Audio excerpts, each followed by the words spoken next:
ಹುಬ್ಬಳ್ಳಿ ಧಾರವಾಡ ಅವಳಿ ನಗರದಲ್ಲಿ ಇನ್ಮುಂದೆ ಕಸ ಹಾಕೋದಕ್ಕೂ ಹೊಸ ನಿಯಮ ಜಾರಿಯಾಗ್ತಾ ಇದೆ. ಹಸಿ ಒಣತ್ಯಾಜ್ಯ ಮಾತ್ರವಲ್ಲ, ಡೈಪರ್, ಪ್ಯಾಡ್, ಬ್ಯಾಟರಿ, ಬಲ್ಬ್ ಸೇರಿದಂತೆ 4 ರೀತಿಯಲ್ಲಿ ಕಸ ವಿಂಗಡಣೆ ಮಾಡುವುದು ಕಡ್ಡಾಯವಾಗಲಿದೆ.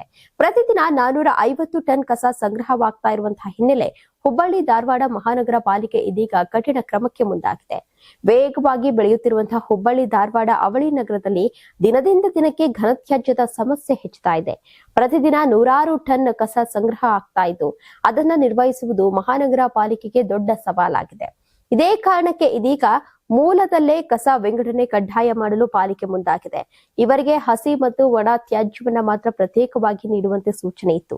ಆದರೆ ಹೊಸ ಘನತ್ಯಾಜ್ಯ ನಿರ್ವಹಣಾ ನಿಯಮ 2026 ಜಾರಿಗೆ ಬಂದಿದ್ದು ಇನ್ನು 4 ರೀತಿಯಲ್ಲಿ ಕಸ ವಿಂಗಡಣೆಯನ್ನ ಮಾಡಬೇಕಾಗಿದೆ. ಹಸಿ ತ್ಯಾಜ್ಯ, ಒಣತ್ಯಾಜ್ಯ, ಸ್ಯಾನಿಟರಿ ತ್ಯಾಜ್ಯ ಹಾಗೂ ವಿಶೇಷ ಕಾಳಜಿ ತ್ಯಾಜ್ಯವನ್ನ ಪ್ರತ್ಯೇಕವಾಗಿ ನೀಡಲು ಸಾರ್ವಜನಿಕರಿಗೆ ಸೂಚನೆಯನ್ನ ನೀಡಲಾಗಿದೆ. ಡೈಪರ್, ಪ್ಯಾಡ್ ಹಾಗೂ ನಿರೋಧಕಗಳನ್ನ ಸ್ಯಾನಿಟರಿ ತ್ಯಾಜ್ಯಕ್ಕೆ ಸೇರಿಸಲಾಗಿದ್ದು, ಗಾಜು, ಬಲ್ಬ್, ಬ್ಯಾಟರಿ, ಔಷಧಿ ಬಾಟಲ್, ಸೂಜಿ ಹಾಗೂ ಸಿರಿಂಜ್ಗಳನ್ನ ವಿಶೇಷ ಕಾಳಜಿ ತ್ಯಾಜ್ಯವಾಗಿ ಗುರುತಿಸಲಾಗಿದೆ. ಹೊಸ ನಿಯಮ ಜಾರಿಗೆ ತರುವ ನಿಟ್ಟಿನಲ್ಲಿ ಆಟೋ ಟಿಪ್ಪರ್ ಸಿಬ್ಬಂದಿಗೆ ಈಗಾಗಲೇ ಮಾಹಿತಿಯನ್ನು ನೀಡಲಾಗಿದೆ. ವಾರ್ಡ್ವಾರು ಜಾಗೃತಿ ಅಭಿಯಾನ ಕೂಡ ಆರಂಭ ಆಗಿದ್ದು ಸಾರ್ವಜನಿಕರಲ್ಲಿ ಅರಿವು ಮೂಡಿಸುವಂತಹ ಕೆಲಸ ನಡೀತಾ ಇದೆ. ಜೊತೆಗೆ ಇಂದೋರ್ ಮಾದರಿಯಲ್ಲಿ ಆಟೋ ಟಿಪ್ಪರ್ಗಳಿಗೆ ಹೆಚ್ಚುವರಿ ಡಬ್ಬಿಗಳನ್ನು ಅಳವಡಿಸುವ ಕಾರ್ಯವೂ ಪ್ರಗತಿಯಲ್ಲಿದೆ.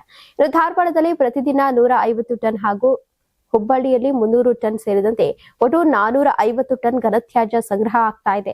ಸಾರ್ವಜನಿಕರು ಸರಿಯಾಗಿ ವಿಂಗಡಿಸಿಕೊಟ್ರೆ ಹಸಿ ತ್ಯಾಜ್ಯದಿಂದ ಗೊಬ್ಬರ ತಯಾರಿಸಲು ಹಾಗೂ ಒಣ ತ್ಯಾಜ್ಯವನ್ನ ಮರುಬಳಕೆ ಮಾಡಲು ಅನುಕೂಲ ಆಗಲಿದೆ.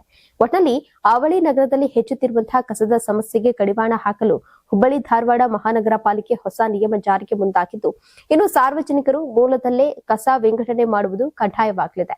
ನೀವು ಸಣ್ಣ ಆಗ್ಬೇಕಲ್ವಾ? ಅದು ಒಂದು ಉತ್ತಮ ಆಹಾರದಿಂದ ಸಣ್ಣ ಆಗ್ಬೇಕಲ್ವಾ? ಪ್ರತಿದಿನ ನಮ್ಮ ಜೀನಿ ಸ್ಲಿಮ್ ನ ಯೂಸ್ ಮಾಡಿ ಯಾವುದೇ ಸೈಡ್ ಎಫೆಕ್ಟ್ ಇಲ್ದಂಗೆ ನೀವು ಸಣ್ಣ ಆಗ್ತೀರಾ.